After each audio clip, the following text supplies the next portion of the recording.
Batman, damn it. Welcome to the Pull Bag.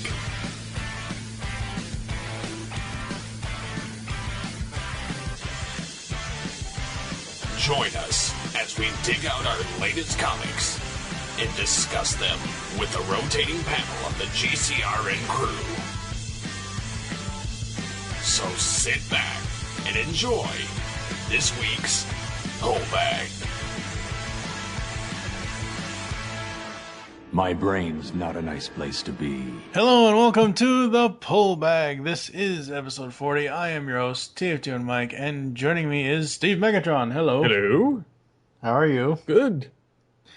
Good. Now that Villains Month is over, thank God. What month? Yeah, September. We are here to talk about the Bat Books number 24 issues. Steve has Detective, I have Batgirl, Nightwing, we both have Batman, and in the outro, I will be talking about Batman Beyond Universe, and you'll be talking about Beware the Batman. Also, in the closing of the show, we'll be talking about, I'll be reading through the next month's solicits for the number 25 issues, so previews for those. So far, for it being all your fault last October, getting me into these things, I'm really loving them. I mean, it's, and like I said, I think I've said it before, I could be wrong, but, I offer a fresh perspective to people. I am that new reader. I don't have to worry about 70 years of continuity or 70 years of stories or 70 years of, this isn't my Batman. There's a quote-unquote my Batman for everybody. I mean, just like I'm kind of sick of everybody saying, we're going to do Barry Allen's stories for Flash. Well, where's the love for Wally West? Wally West is my Flash. Whether it's Michael Keaton, whether it's Val Kilmer, whether it's Kevin Conroy, whether it's Bruce Greenwood, whomever, everyone, Adam West, everyone has their own iteration of Batman, Christian Bale, that they like and adore. And the same thing goes for the other characters as well. I mean, I have absolutely, I know there's a episode of one of my podcasts that I listen to, Earth2.net, the show. Michael David Sims just put out a review of the Devin Grayson Nightwing run, I guess. And I do want to listen to that to see what it's all about, but Dick Grayson for me will always be Nightwing, but yeah, what's going on with you? I've been doing some hidden behind the scenes kind of stuff for Geekcast Radio Year 5. Mm-hmm. Of course, recording AGU. For those that don't know, is Altered Geek Unlimited, which is kind of a random geek podcast. Yes, it is. Also been doing the Top 100 Animated Films Countdown. Oh, yeah. We are kicking that off the same day this goes up, November 1st, 2013, with episode 52. Oh, God. DC. Alright, off the top of my head, news stories that I've seen around dealing with the comics is that supposedly in Justice League 25, Owlman is in spoiler. Joker would have said it at the beginning of the podcast for spoilers, but Dan DiDio has always had this hard-on for killing off Dick Grayson. And apparently, Justice League number 25, something is going to happen where that might happen. Owlman might kill him, we don't know. All as I know is so far is they've revealed his identity. They did it in Forever Evil, I believe, in issue 1 through issue 2. I am reading the Forever Evil 7-issue miniseries. I was going to read the Arkham War series, but I just don't have, with moving to a new apartment and and dealing with everything else I have to deal with, I don't have the time. And I didn't really read the villains issues that would tie into Arkham War, so. But eventually, here in the pullback, JT and I will be covering the 7-issue Forever Evil saga. So yeah, I'm still not thrilled that they're going to kill Nightwing. I don't think they're actually going to kill Nightwing, but that's just me personally. Well, I mean, like, if they're not, that's great, but still, it's like, if they're not, they are really, really pulling a Harvey, we believe in Harvey Dent to the extreme here. I mean, because it's just too weird, man. It really is. If they are not going to do it, why would they let the public believe that they are for this long? I guess to ramp up whatever story is going to be in Justice League 25. So when we do the 25 issues next month in December, which will actually be episode 50 of the podcast, I will be talking about either here in the intro or maybe in the outro or closing the show, I don't know. I will be talking about Justice League 25 because that's where the Owlman Nightwing battle takes place. So, without any further ado, we're going to get into the reviews after this. Holy rusted metal, Batman! All right, you picked up Detective number 24. What's going on in Detective, Steve? Well, in Detective 24, it starts off on the cover. You have Batman and Wraith, which are two sides of the same coin, essentially. Mm-hmm. Two rich playboys who had their parents killed, and one went evil, one went good, and one's got certain set of technology, and the other one has one set. So,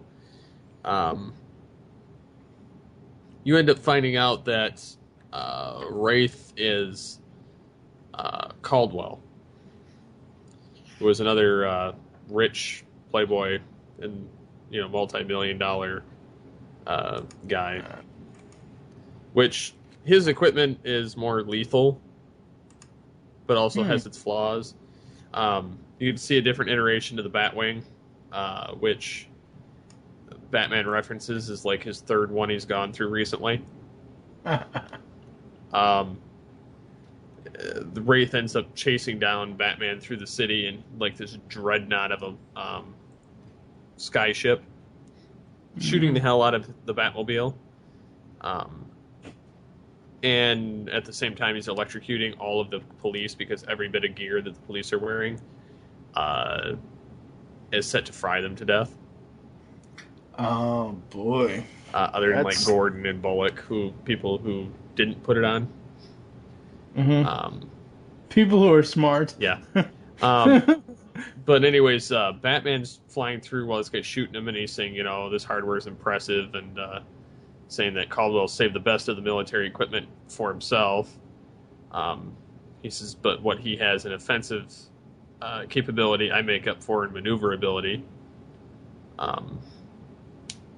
But he's also got 4 minutes at this point to actually save all the police officers,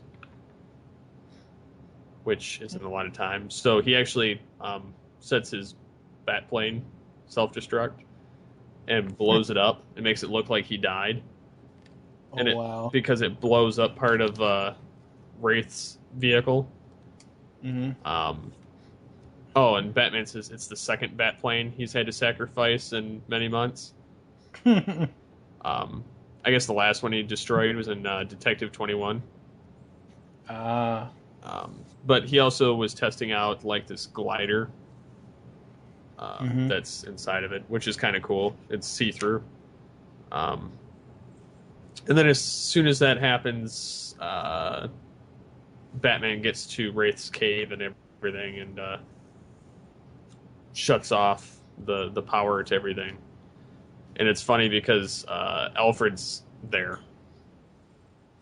And they're looking up information on the computer, and Alfred's like, just a moment, sir. I'll call up the pertinent information on the Wrath computer. like the Bat computer. And then it shows, that Caldwell's parents were shot by a cop, and it was kind of a crooked thing. Or his dad was shot and killed, so he's, thinking everyone's crooked and everything. So he figures out the connection that it has to do with a particular building, the original police department location, or this particular location, and Batman gets Gordon to evacuate it so that he can essentially pummel the shit out of Wraith for when he shows up. And Wraith comes in with this giant tank and just blows away the building. Thinking he's going to kill all the police in him, but Gordon's already evacuated, and Batman's got this like kick-ass armor. Like, it's hardcore armor. And he just beats the hell out of Wrath. But then, knowing full well Gordon wouldn't stay behind, they pop a warning shot and hit Wrath right in his armor, knowing that it wouldn't kill him. But it, like, severely trashes his armor. And then you get a couple police that are basically saying, thank you, Batman, for saving us, blah, blah, blah. I've always treated you like crap, and, so on. And then he makes some comment about bats not being a bad thing, and then you see a bunch of bats go by through the alley and, like, essentially eat somebody. Mm-hmm. Which I'm guessing has to do with the man-bat thing that keeps popping up, which is annoying. Yeah. But they lock away Caldwell in prison, and Gordon essentially solves the case, and Caldwell sitting in prison acting kind of like an ass, and like he always does. And then Emperor Penguin, the guy that turned himself blue and, like venomous in earlier issues, is in the jail cell directly across from him. Oh, boy. And then there's a 0-year tie-in in the next issue, which they're going to talk about the GCPD. Yeah. But, yeah, that pretty much rounds out the issue. But I'd have to say it's pretty kick-ass considering what you end up getting in it. Unlike some things that have happened in some other comics over the time. Well, if I was reading Detective, like, from when it first started, when the New 52 launched, I don't know. I'm one of those people that I really love covers, like really good covers, and I love how they eventually placed the title of the book on the covers. And I looked up Detective 24 online to see the cover because on DC's website they just have the regular cover. They don't have they just have the plain cover, no words, no credits, no nothing. When I looked at the credits, I'm like, the word Detective Comics is over the Batwing. How? Oh God! The Batwing looks so cool on the cover. Is my point here? And I can't believe that they covered that up. But yeah, it sounds like it's a damn interesting story. And I will say, and I'll bring this up when we reveal the solicits for the 25 issues in the closing of the show, that I am so picking up Detective 25. I have to. I mean, just simply for the fact of the cover. I really have to. It's kind of awesome. That cover is really cool. Yeah. It really is. Alright, so now that we're in the middle of the recording of the show, I forgot to send you Batgirl and Nightwing, but oh well. So Steve has not read these. First up, I'm going to talk about Batgirl number 24. Batgirl Wanted Part 2. Now, this cover, Garner is the one doing the covers for this, and this cover is amazing. It really, really is, whether the title's on it or not, because the title in this cover actually, it works around the image. And it's basically a red background with Gordon standing over Barbara, and she's holding her boyfriend who supposedly is dead. And on the ground it has a bloody bat symbol.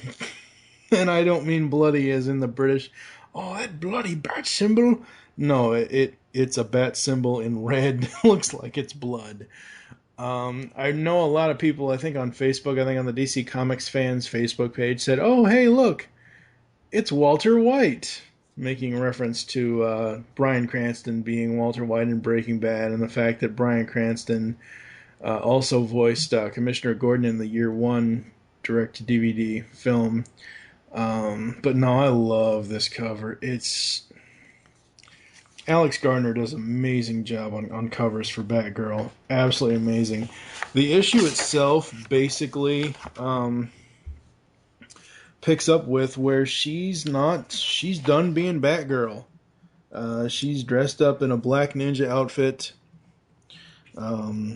It picks up from where 23 left off, where Ricky has been shot.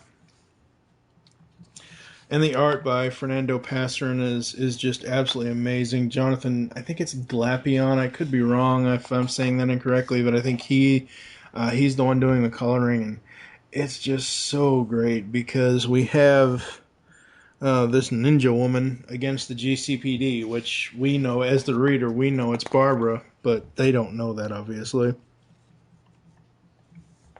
And as the story progresses, you see Barbara and this other cop, McKenna, who they thought was dead. She actually sides with Batgirl and says, "Hey, look, go do what you got to do, but get it done quick." Batgirl,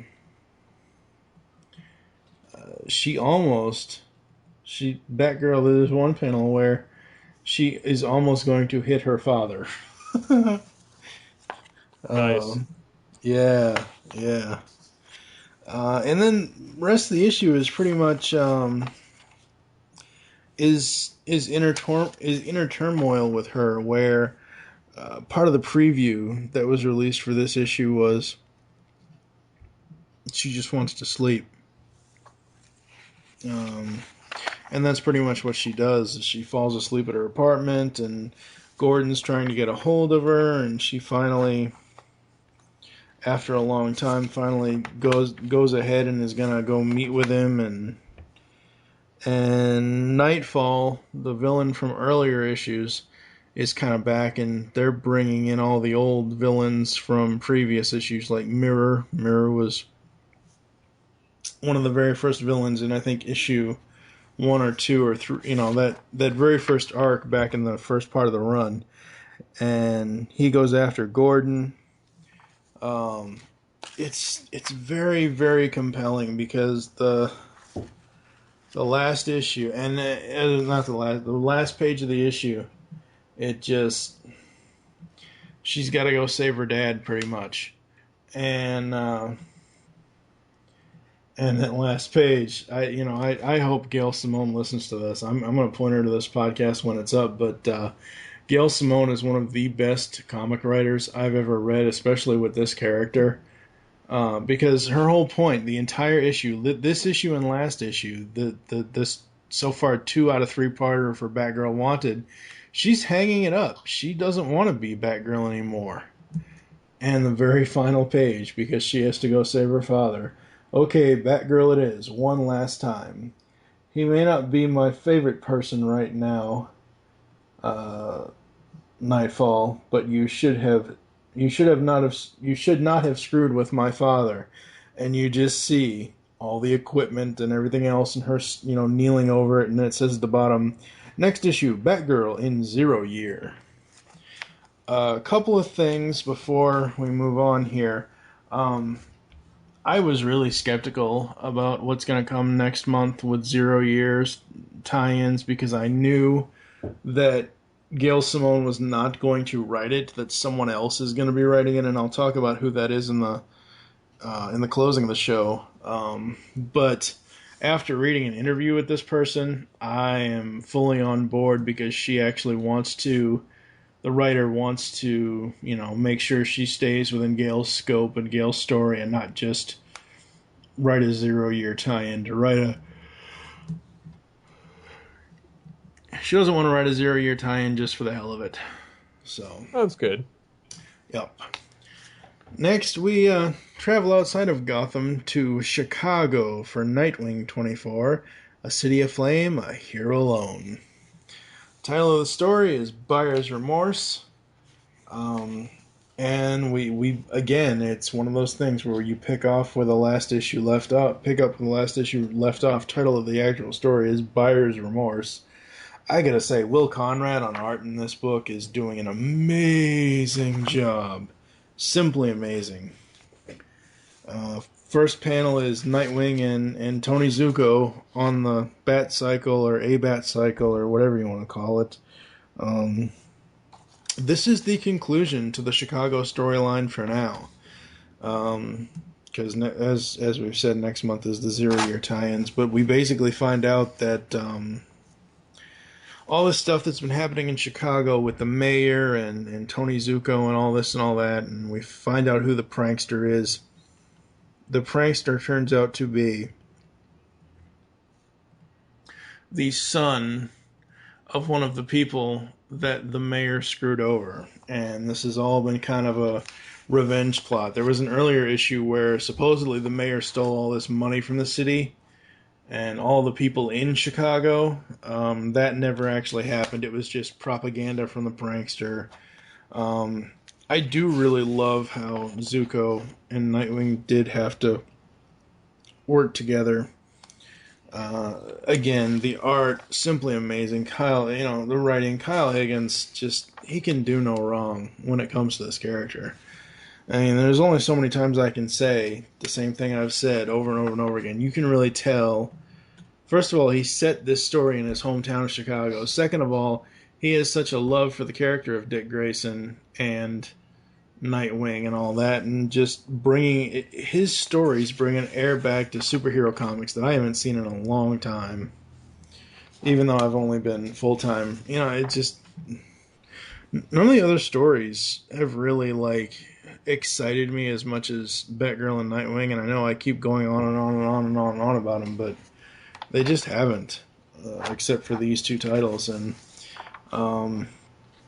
so everything, kind of ties up nice and neat into a little bow, and then there's something at the end about, instead of being Billy Lester, Tony Zuko is Tony Zuko, and we'll find out what happens after 0 year with the next Nightwing arc, because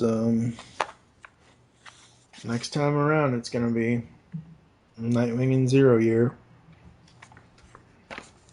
But it was a very, very awesome story. Absolutely love it. Nice. Yep. And finally up today is the most expensive book of the month. Batman number 24. And the cover is not a lie, Steve. Unlike issue 23. That gauntlet was so a lie. That was blasphemous. I know. Bastard. But the 0 year tie-in was a double issue, which means no backup story. $6.99 US price for the regular cover, not the combo pack or anything else, because I'm sure the combo pack was more expensive. But Scott Snyder, Greg Capullo, doing an amazing job. Bruce gets a new haircut. Part of the first panel. And we open up to the story of the Red Hood gang and how Batman is pretty much, or how something at least is screwing with their plans. I absolutely love Capullo's art. It's simply amazing. And the one panel you see this, welcome to country, and it doesn't say. It's supposed to say some. I forget what it says underneath what's on there, but yeah, this art, so amazing. And you and I both last month with issue 23, we were like, done. We were gonna go ahead and get 24, and if 24 didn't really lift our spirits, we were gonna be done with 0 year. And man, I gotta hang on for the rest of the ride because 24 pretty much redeemed the entire arc at this point. Yeah, it was interesting seeing the early bat suit, even though it was very similar to the other one than the modern one. Yeah. But you get to see the bat gloves, and then which is actually kind of funny. Yeah. You see the Ace chemical plant, and it's totally different thing, but beast. I mean, it's weird. Yeah, it really, really is. And that first page, after you see the sign, one of the Red Hood gang is like, guys, psst, hey you, I so hear Conroy's voice in my head. My bat still needs a head. Oh my god, because I didn't notice, like, when I first saw the previews come out for this one, I didn't notice what I didn't know what this thing on the sign was supposed to be. And just absolutely awesome. This is 0 Year Dark City Part 1. Capello and Snyder are the writer and penciler. Danny Mickey is the inker. The cover, there was a variant cover done by Gilliam March, and the regular cover was done by Capello and Placinia. Could be wrong, but no, the art in this is, oh god, Capello is an amazing artist. He is, and the story is just written so well. Oh yeah. It just is. I mean, you get so many cool things with so many cool different nods to Batman of past, like that first shot with the dark. It's basically the BTAS logo kind of face shot with the white eyes and the all black, and it's just simply awesome. It really is. Oh yeah.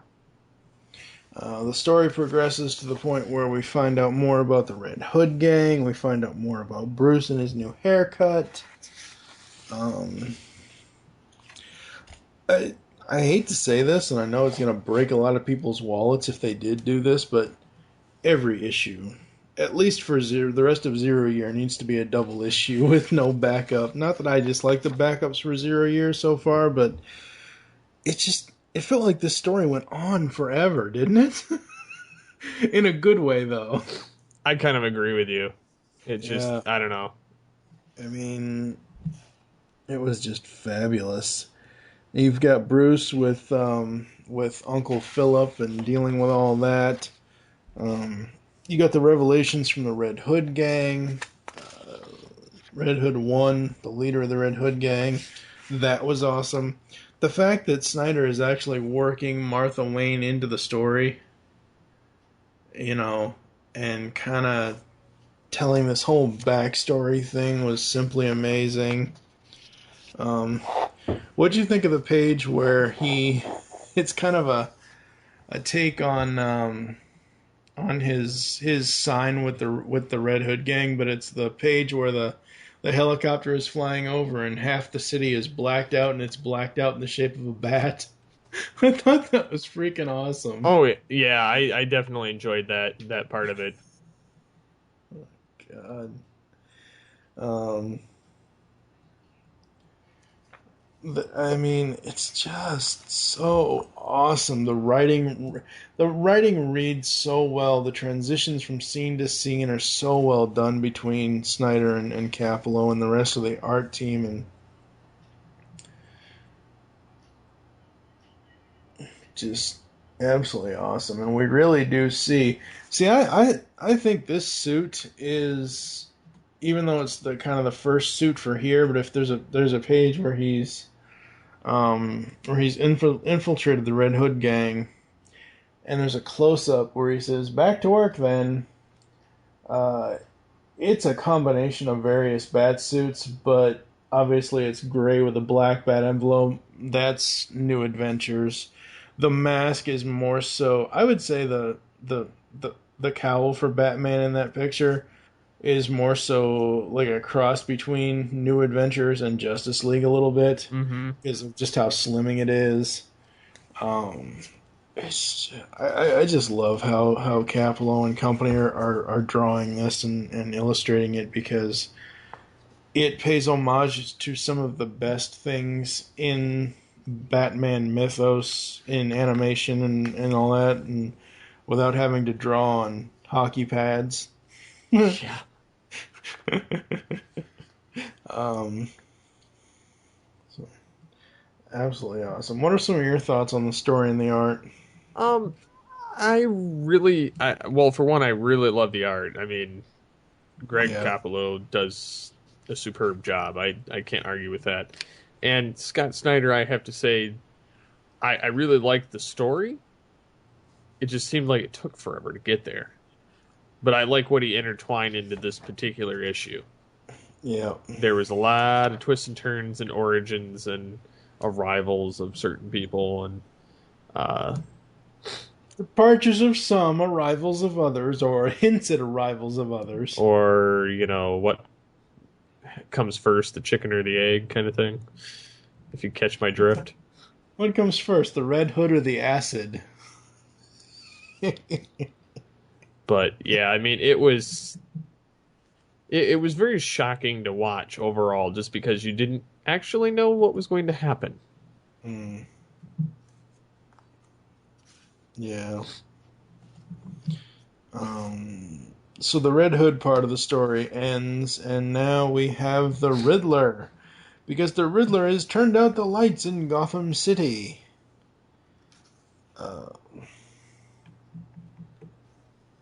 Just simply, who'd ever think that the Riddler could have been this maniacal, crazy, cool villain again? I mean, outside of the John Glover voice acting in BTAS, but I mean, just the way that Snyder built him up in this issue was just awesome. Well, he made him menacing again. Yeah. He kind of was a loser by the end of, I mean, to put it mildly, by the end of the pre-New 52. Yeah. And he was kind of kind of useless so far in the New 52, so... Yeah, he was kind of behind the scenes and kind of planning and plotting and not really doing anything. Like that whole thing in the first 3 issues with Philip, like nothing really came of that, and not really. But yeah, I mean, after this issue, I'm like, bring on 25 already. Let's see what happens with more of Dark City. So, all right, well, we're going to take a quick break, and we'll come back with final thoughts, ratings, the previews for next issues, and all that other good stuff after this. It's action. It's drama. It's comedy.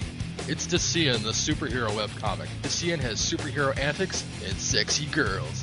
Catch updates weekly at Decian.com and NoSuperpants.com. Hello, pop culture connoisseurs. Do you gain a dark sense of peace when the guilty are punished by a violent vigilante? If so, maybe you should get some therapy, and then subscribe to Punisher Body Count, the net's best podcast concerning all things Frank Castle. I'm Dane Lamont. My co-host Jake Williams and I cover the good, the bad, and the hilarious on the Punisher comics, movies, and news. Do you like chummy co-host banter? We got that.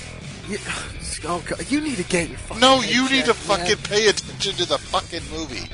You want kick-ass guest interviews? How about Mike Barron and Tom Jane? No, I like a little bit of grit in my cigar. You want carefully considered in-depth analysis? I mean, yeah, just won Best Picture at the Oscars yesterday. I mean, it's no Terminator. It was still, Good luck with that. Punisher Body Count, twice a month on Geekcast Radio. What? You should be Sidewalk Stroganoff! I changed the menu. All right, we're going to close it out before we talk about the other books we're reading. Rankings for the books we covered in the episode. For me, Bat 24, Batgirl, and Nightwing they all get perfects. There wasn't anything in any of those issues that I was like, what the? No, don't do that. Or there was nothing that made me enraged to read these books whatsoever. They were all very, very solid, and I can't give them anything lower than a perfect. Well, for me, I really, really, really enjoyed Batman 24, which is more than what I thought I would. And then the things that happened in it were kind of like mind blown. Yeah. Same thing with Detective 24. Very happy with how that turned out as well. I like that it's also in the future time. Not that I don't like 0 Years edition of this latest issue, but I prefer it to stay current, not keep jumping back to the past. So that's my only gripe with it. But I would give both those perfect. Very cool, very cool. All right, so you picked up Beware the Batman #1, right? Yes. How is it? Actually, not too bad.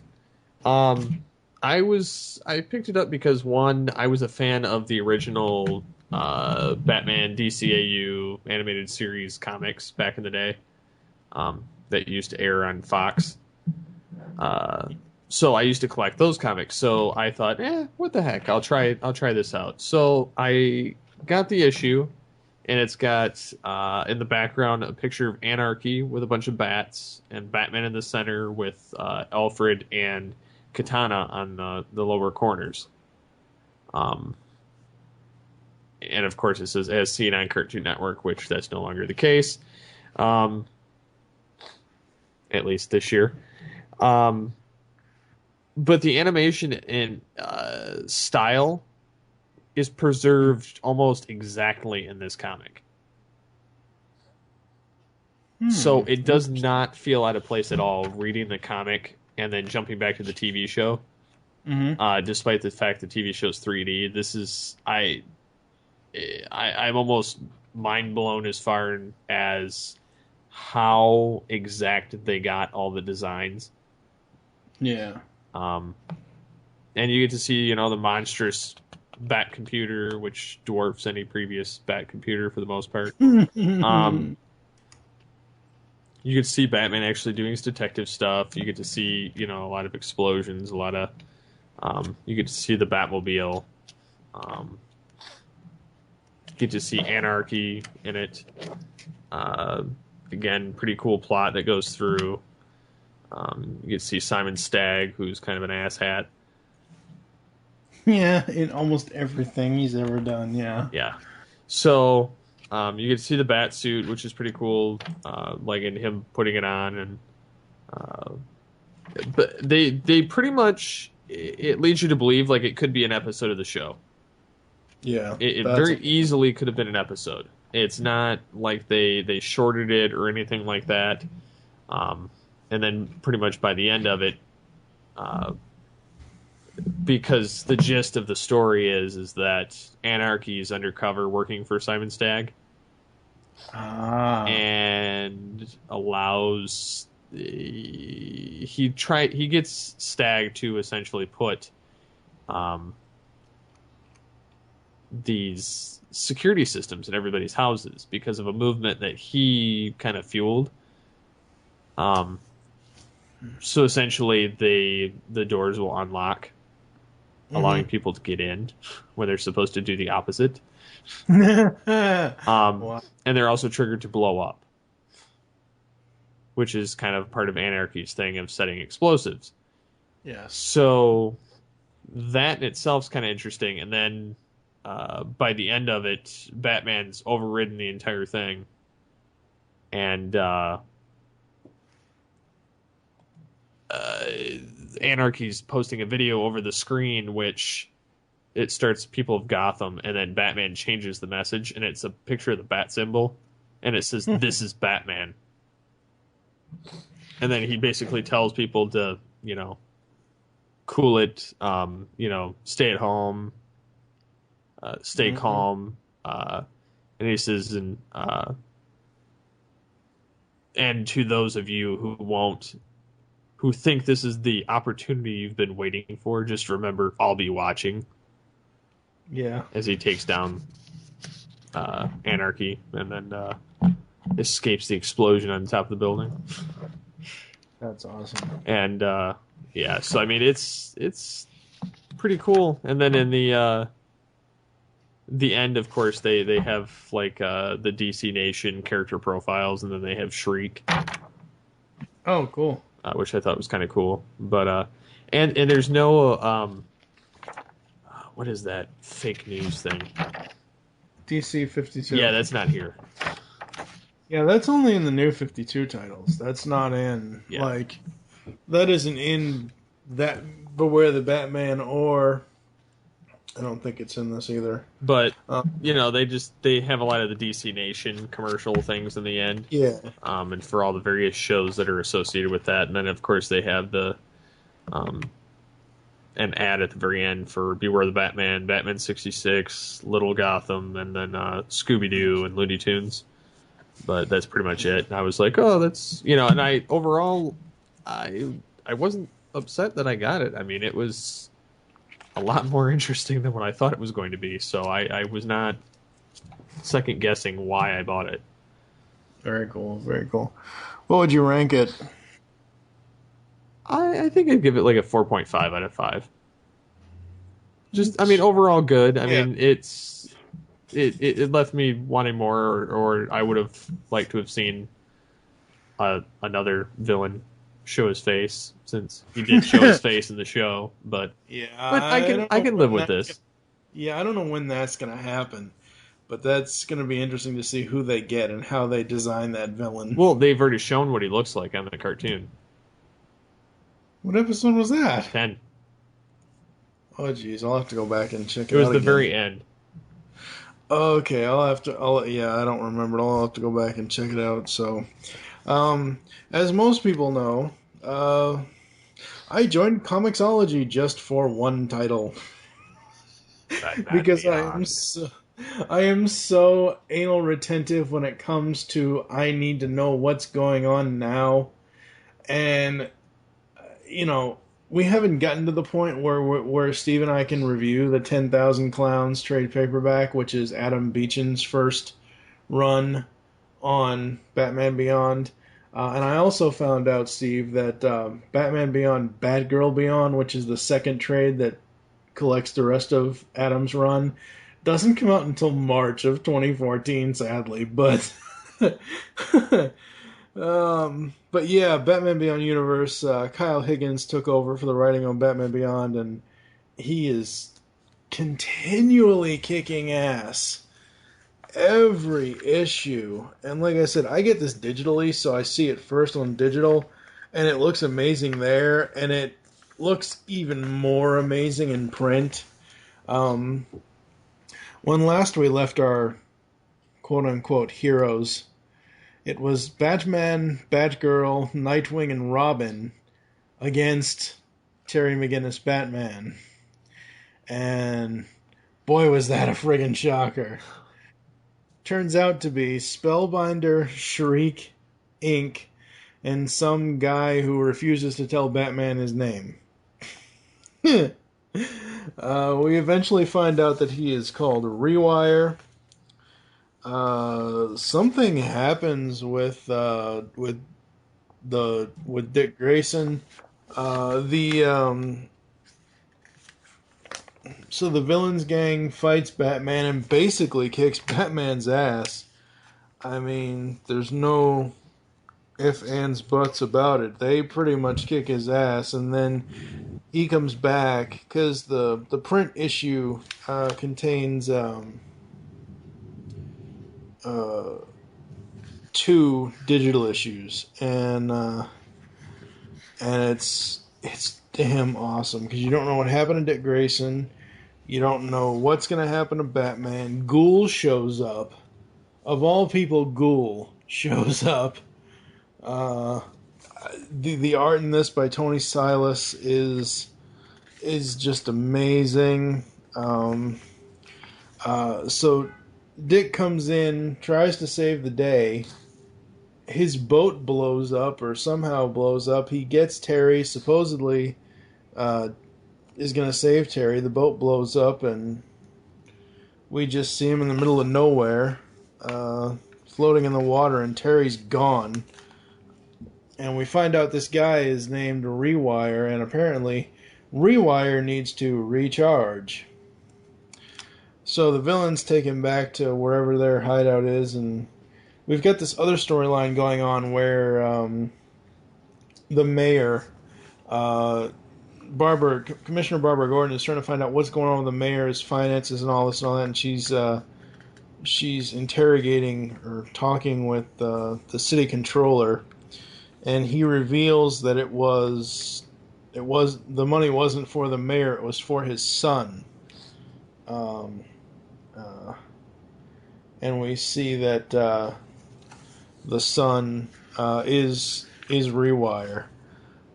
The other thing that happens in this that really shocked me is how Bruce comes back into play, because after the explosion that caught Dick in the traps of it, Terry floated downriver, and we see him floating and floating and floating, and he washes up like outside some Batcave entrance, and you see old Bruce standing there with his cane, and it's like, oh, what's gonna happen? Oh God, I cannot wait until the first Saturday in November when the next chapter comes out, because I mean this storyline is just killer. Twist after twist, shock after shock.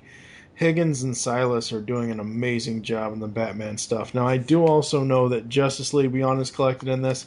I'm not reading it. It's not that I dislike it. I really like Christos Gage as a writer, but I don't have any interest in Justice League Beyond. But overall, the Batman Beyond story is absolutely amazing. What do you think of this one?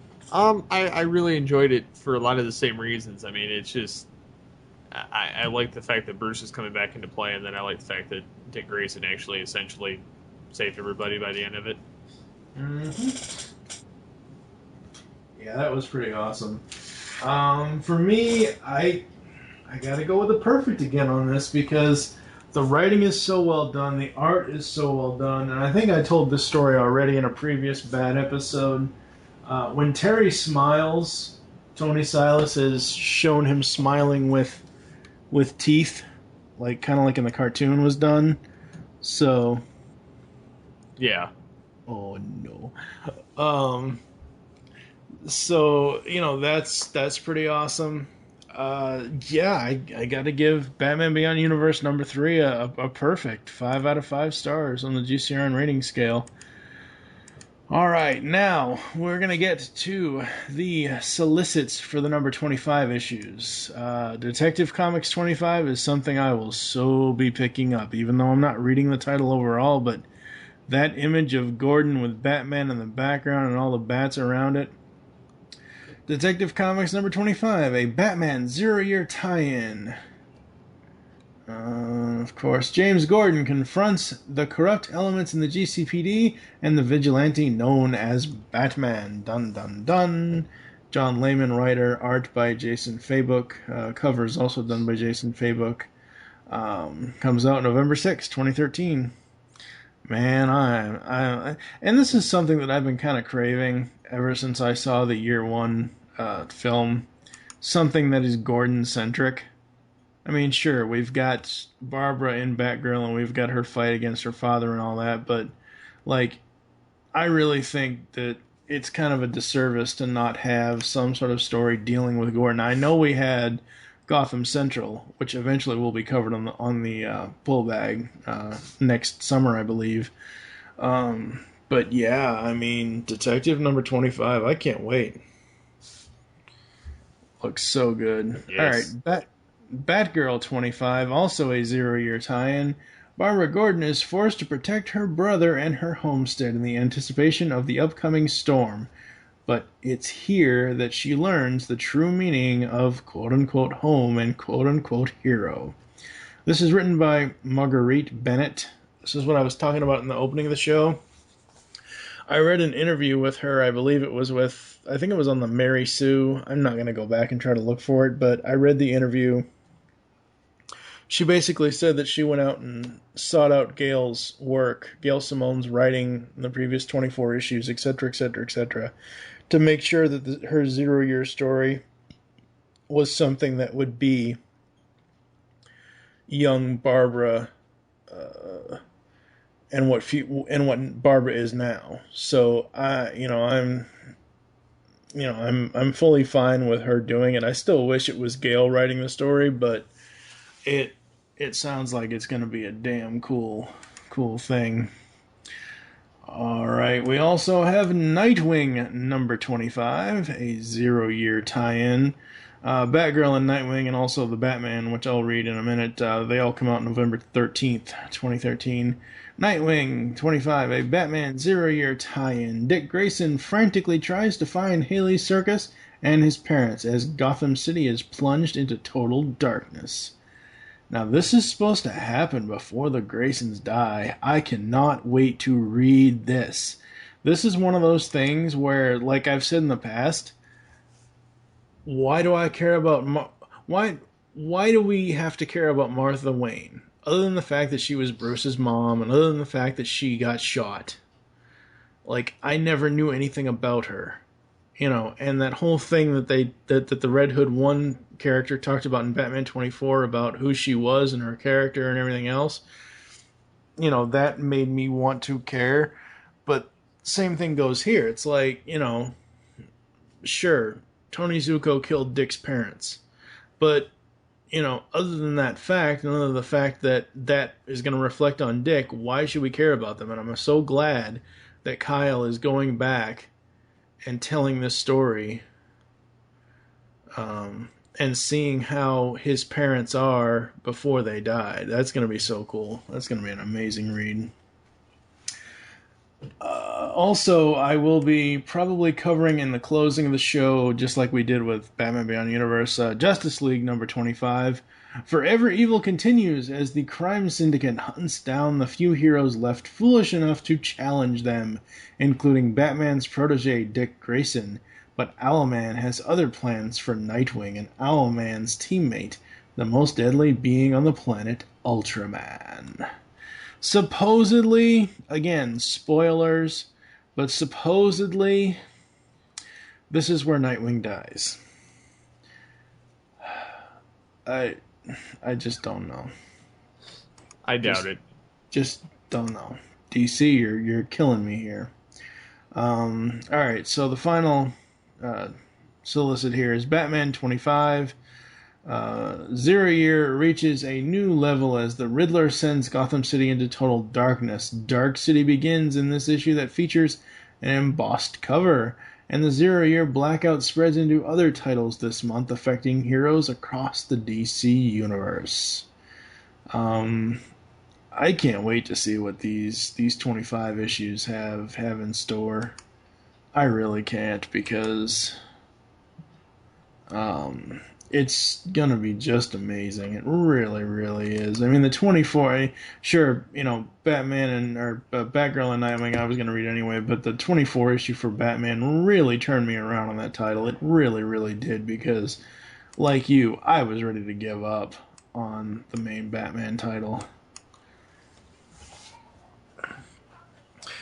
So that's going to do it for the 40th episode of The Pull Bag. Where can people interact with you online if they so choose to do so?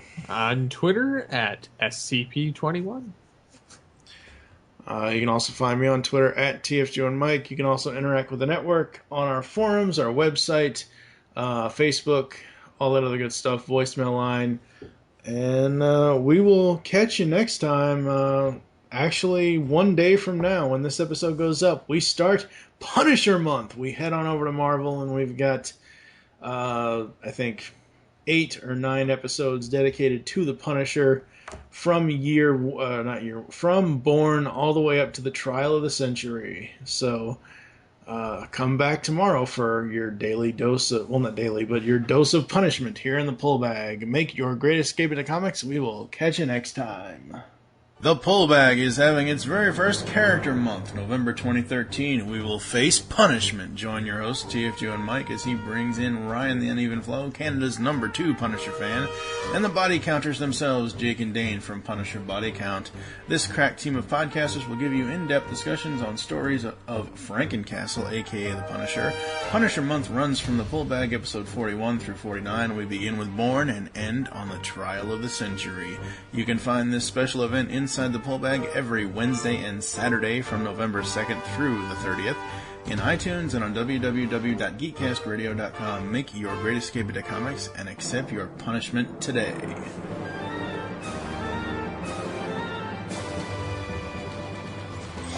For the love of God!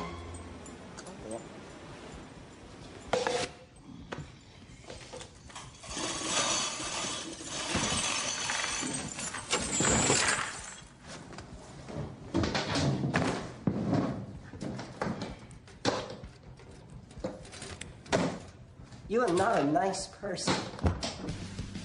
You just heard the latest episode of The Pullbag, GCRN's comic book review podcast. There are several ways to get in touch with us and leave feedback for the show.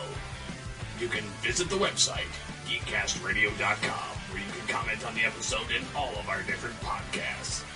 You can rate our show on iTunes. Be sure to leave us feedback. Call the voicemail line, 502-526-5821. Please remember to tell us the show you were leaving the message for and your name. Become a fan of us on Facebook by searching Geekcast Radio Network. You can send us an email, feedback@geekcastradio.com. Follow us on Twitter @GeekcastRadio. So until next time, unleash the geek in you.